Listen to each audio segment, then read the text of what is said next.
नीतीश जी के पहले कार्यकाल में भी आप साथ में थे जैसा कि आपने कहा और अब सम्राट जी के पहले कार्यकाल में भी आप साथ हैं। तो कितना अंतर उस समय से लेकर अभी देख रहा हूँ, क्या प्राथमिकताओं में कितना देखिए, बिहार जब 2005 को अगर आप याद करें, जब वो दौर था कि बिहार का विकास दर नेगेटिव था जी, और उस समय के 2004-5 के बिहार के बजट क्या थे और आज बिहार का बजट क्या है, तो 20-21 वर्षों में बिहार ने एक लंबी यात्रा तय की है विकास की। मुझको याद है जब 2005 में इसी गांधी मैदान में नीतीश कुमार जी के नेतृत्व में एनडीए की पहली सरकार बनी, उस मंत्री परिषद का भी मैं हिस्सा था और आज लगभग 21 वर्ष बाद भी उसी गांधी मैदान में मैं पुनः उस मंत्री परिषद का हिस्सा हूं जिसका नेतृत्व उस विश्वास को, उस उम्मीद को, उस एस्पिरेशन, जन आकांक्षाओं को एनडीए की सरकार पूरा करेगी। आप 2005 का बिहार और 2026 का बिहार में बहुत अंतर है और वो अंतर सिर्फ शहरों तक नहीं रहा है, वो गांव-गांव, घर-घर पहुंचा है। रिजल्ट देने वाले नेताओं की सूची में रहे हैं, इस बार भी मौका मिला है, तो प्राथमिकताएं क्या कुछ अलग देखिए, एक तो आपको आप स्वयं अवगत होंगे कि बिहार में 7 निश्चय जी, का तीसरा पार्ट लागू है और उसमें जो विशेष तौर पर अगर आप कहें तो हम जहाँ स्किलिंग पर काम करेंगे, एजुकेशन पर काम करेंगे, जॉब अपॉर्चुनिटीज़ पर काम करेंगे, इंफ्रास्ट्रक्चर पर काम करेंगे। नमस्ते, मेरा नाम सागर कुमार है और आप न्यूज़ हाट देख रहे हैं। देखिए हमारे साथ नवनिर्वाचित मंत्री नीतीश मिश्रा जी हैं। बधाई तो कल ही लगभग लोगों ने देने शुरू कर दी थी, लेकिन अब फाइनली जो है कैबिनेट में शामिल हो गए हैं। क्या कहेंगे? नहीं, एकदम देखिए, सबसे पहले तो मैं अपने नेतृत्व के प्रति आभार व्यक्त करूंगा और माननीय मुख्यमंत्री जी को धन्यवाद दूंगा कि पुनः राज्य मंत्री परिषद में काम करने का मौका मिला और ये जो अवसर है, मैं तो अपने आप को सौभाग्यशाली समझता हूँ कि जिस मिट्टी में जन्मा हूँ उस राज्य के लिए कुछ काम करने का अवसर मिले, कुछ यहाँ के लोगों की भलाई का के लिए काम करने का अवसर मिले, तो पुनः ये अवसर मुझे मिला है। मुझको याद है जब 2005 में इसी गांधी मैदान में नीतीश कुमार जी के नेतृत्व में एनडीए की पहली सरकार बनी, उस मंत्री परिषद का भी मैं हिस्सा था और आज लगभग 21 वर्ष बाद भी उसी गांधी मैदान में मैं पुनः उस मंत्री परिषद का हिस्सा हूं जिसका नेतृत्व माननीय मुख्यमंत्री सम्राट चौधरी जी कर रहे हैं और आज के शपथ ग्रहण में आदरणीय प्रधानमंत्री जी का आगमन, उनकी उपस्थिति, चाहे गृह मंत्री जी का या रक्षा मंत्री जी का, इस संकल्प को पुनः आप दोहरा रहा है एनडीए की जो विश्वास बिहार के लोगों ने एनडीए पे अपना व्यक्त किया है, उस विश्वास को, उस उम्मीद को, उस एस्पिरेशन, जन आकांक्षाओं को एनडीए की सरकार पूरा करेगी। सर, नीतीश जी के पहले कार्यकाल में भी आप साथ में थे जैसा कि आपने कहा और अब सम्राट जी के पहले कार्यकाल में भी आप साथ हैं। तो कितना अंतर उस समय से लेकर अभी देख रहा हूँ, क्या प्राथमिकताओं में कितना देखिए, बिहार जब 2005 को अगर आप याद करें, जब वो दौर था कि बिहार का विकास दर नेगेटिव था जी, और उस समय के 2004-5 के बिहार के बजट क्या थे और आज बिहार का बजट क्या है,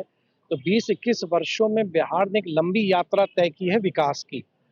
आदरणीय नीतीश कुमार जी की न्याय के साथ जो विकास की यात्रा का कमिटमेंट था, आज बिहार बहुत आगे बढ़ा है। आप 2005 का बिहार और 2026 का बिहार में बहुत अंतर है और वो अंतर सिर्फ शहरों तक नहीं रहा है, वो गांव-गांव, घर-घर पहुंचा है, हर एक बसावट तक पहुंचा है।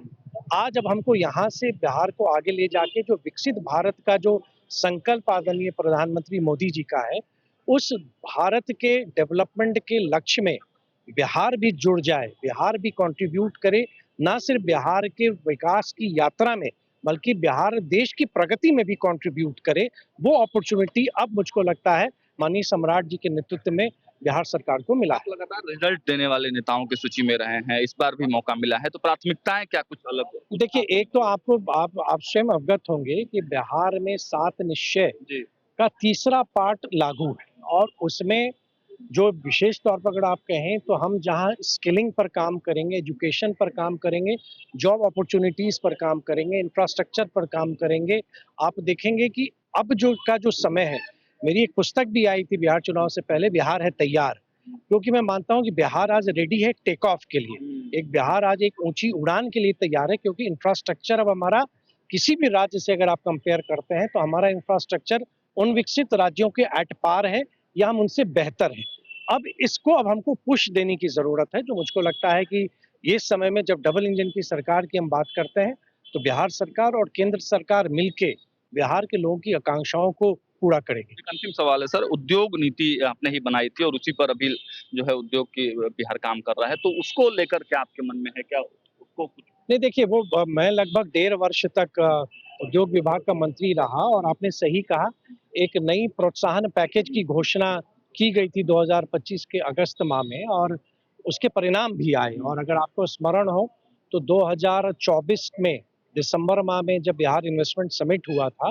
तो उसमें लगभग 1,81,000 करोड़ के इन्वेस्टमेंट के एमओयू साइन भी हुए और सिर्फ एमओयू साइन नहीं हुए, एक्चुअल में उनका कन्वर्जन भी शुरू हो गया था। तो अब अपॉर्चुनिटी सरकार की आप देखेंगे, आदरणीय मुख्यमंत्री सम्राट जी लगातार इस विषय को दोहरा रहे हैं कि अब समय बिहार में इंडस्ट्रीज लाने का है, बिहार में रोजगार अवसर क्रिएट करने का है। और जब हम रोजगार की बात करें तो हम सिर्फ बड़ी इंडस्ट्रीज की हम बात नहीं करते हैं, जो एमएसएमई सेक्टर है मेरा, जो छोटे हमारे उद्योग हैं, चाहे स्वरोजगार है कि लोग यहाँ पे खुद एंटरप्रेन्योर बने, आप जॉब सीकर नहीं जॉब क्रिएटर बने, आप जॉब मांगने वाले नहीं जॉब देने वाले आप बने, तो वो अवसर है काम करने का। तो मुझको लगता है कि मुझको भरोसा है कि सरकार काम करेगी और जब सरकार काम करती है, हाँ विभाग जरूर अलग अलग होते हैं, लेकिन एक कॉमन उद्देश्य में आप ऐसे कह सकते हैं कि हर एक डिपार्टमेंट कंट्रीब्यूट करता है और जब सब लोग कंट्रीब्यूट करते हैं तो उसका एक रिजल्ट, एक परिणाम ऐसा आएगा कि बिहार हमारा डेवलप्ड स्टेट बनेगा। बात करने के लिए धन्यवाद। तो आपने देखा कि नीतीश मिश्रा ने किस तरीके से